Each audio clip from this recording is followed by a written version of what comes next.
Silakan.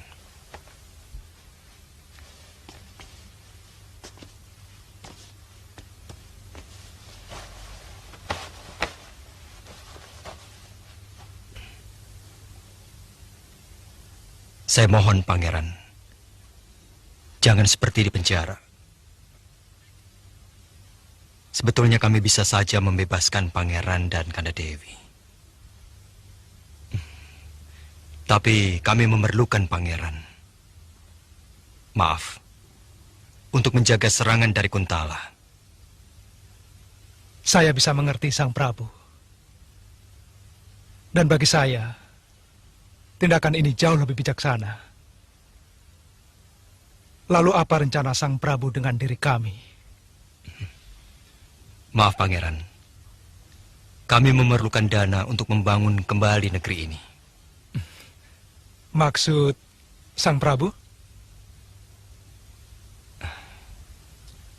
Kami akan menukarkan kebebasan Pangeran dengan sejumlah dana yang kami butuhkan. Mantili, kau tidak ikut pulang bersama kami ke Kuntala?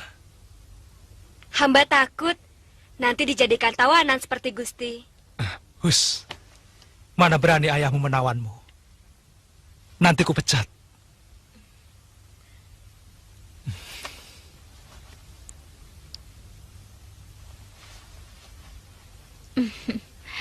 Kalau diperbolehkan, biarkan Dinda Mantili menemani kami, tinggal di tempat kami. Tentu saja boleh, Dewi.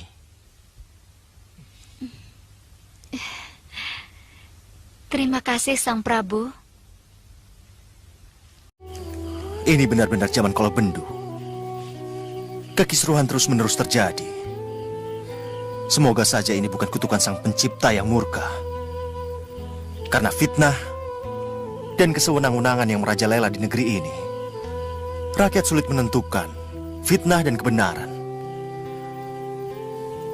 Kejujuran dihancurkan demi merangkul kekuasaan. Perdana Menteri Kanuruhan pernah mengatakan hal yang sama, Tuan Kamandanu. Saya suka kamu mau mendengar berita dari manapun. Karena hanya orang yang suka mendengar dengan dua telinga yang akan bisa menjadi orang besar. Tapi juga tergantung kemampuan menimbang dengan arif berita-berita yang didengar. Saya yakin Mpu Manda mampu melakukan itu.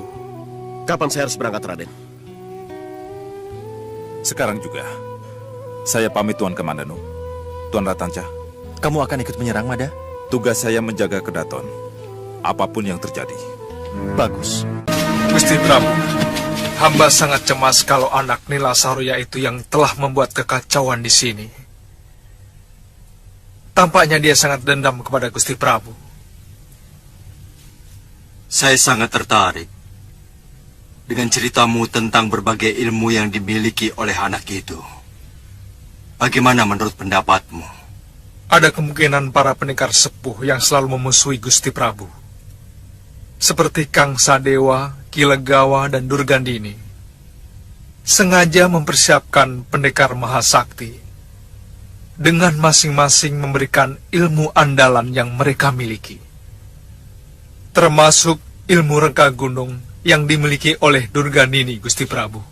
Pendapatmu cukup masuk akal, Iwa.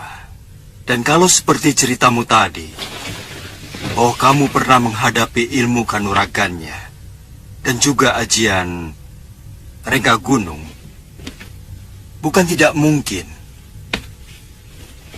Memang sengaja dipersiapkan. Bagaimana menurut pendapatmu, Kakang? Iya.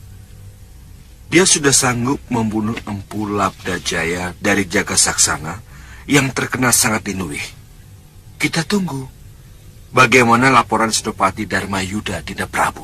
Bagaimanapun dia dan juga gurunya, Durgandini, yang telah membunuh Guru Masura, harus dilenyapkan. Iya. Pertama kali Durgandini.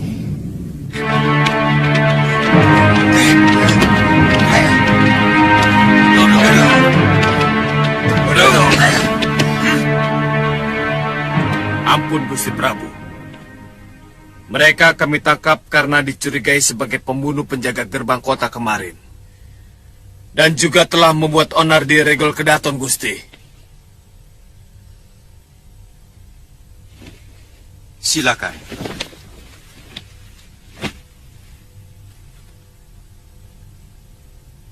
Yang mana anaknya Nila Saroya?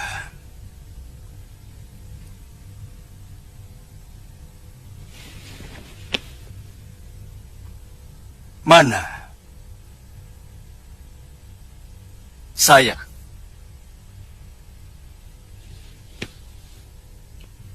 Biasanya orang yang menghadapku menyebutku Gusti Prabu. Kamu tidak? Saya bukan rakyat Malwapati. Saya anak langit yang dibesarkan pohon kehidupan. Dan setiap hari disuapi bara api dendam atas kematian biung saya, Nila Saroya. Ibumu tewas karena karma perbuatannya. Apapun alasannya, sebagai anak saya harus membalas. Saya tidak terima biung saya dibinasakan. Kamu hanya mendengar sebuah kejadian. Tapi kamu tidak mau mencari tahu kenapa terjadi. Hah? Itu tidak adil, anak muda. Kamu tidak tahu atau tidak mau tahu bahwa biungmu adalah penjahat yang sangat kejam. Dia mengkhianati suaminya yang telah menyelamatkan hidupnya. Bahkan dia tega membunuh para paman-paman gurunya di Padepokan Halimun Petak, milik ayahnya sendiri. Saya tidak mau bicara lagi sebelum ikatan tangan kami dilepas. Kami bukan maling. Saya merasa diperlakukan tidak adil kalau bicara dengan tangan terikat seperti ini. Kamu mau membunuhku, anak muda. Kamu pikir dengan aji rengkah gunung, kamu sudah merasa di atas segala-galanya dan mampu mengalahkan siapa saja. Itu pikiran anak muda. Kalau begitu hebat ilmu gurumu, kenapa Durgandini sampai tangannya?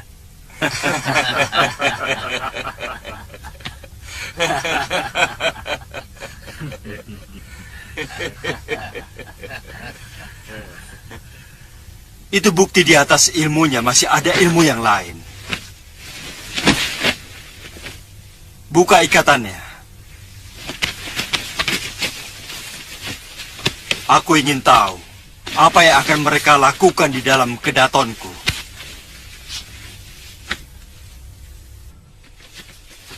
Anak muda,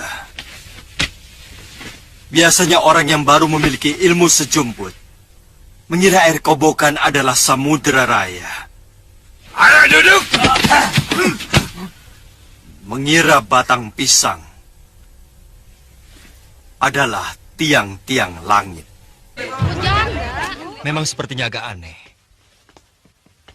Menukar tawanan dengan uang atau emas. Tapi sengaja saya lakukan untuk mempengaruhi Prabu Kuntala. Bahwa segala sesuatu tidak harus diselesaikan dengan perang. Terus terang saya ragu, Ananda Prabu. Selama ini kita kenal Kuntala sebagai negeri yang gemar perang. Paling tidak tawaran itu akan membuat Prabu Kuntala berpikir, Paman. Sebab biaya perang tentu lebih tinggi dari uang tebusan yang kita inginkan, Paman. Untuk sebuah harga diri, siapapun akan siap mengeluarkan dana walau semahal apapun. Paman kira, lebih baik kita siagakan pasukan yang lebih kuat di perbatasan dan mengirim telik sandi sebanyak-banyaknya untuk memata-matai setiap gerakan mereka. Gagasan bagus, Paman. Kita memang harus siap siaga. Sebab bukan tidak mungkin kita akan menghadapi pancaroba. Ya,